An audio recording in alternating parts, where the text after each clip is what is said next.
Hello, kids. Today's story is about a kind camel who was treated badly and what happened next. Let's begin. Once upon a time, in a hot desert, there lived a hard-working camel.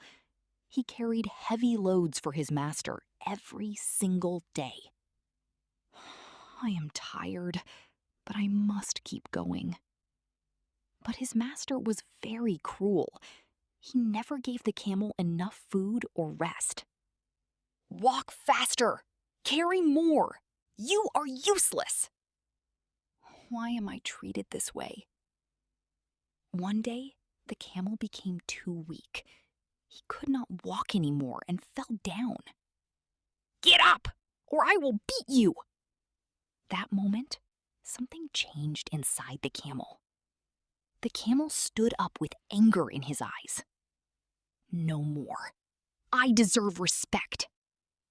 The camel suddenly kicked his master and ran away into the desert. Finally, the camel was free. He walked into the desert, living peacefully and happily. Freedom feels so good. Kids, what do we learn from this story? Always treat animals and others with kindness. If you do wrong, it may come back to you. Did you like this story? Like, share, and subscribe for more amazing stories.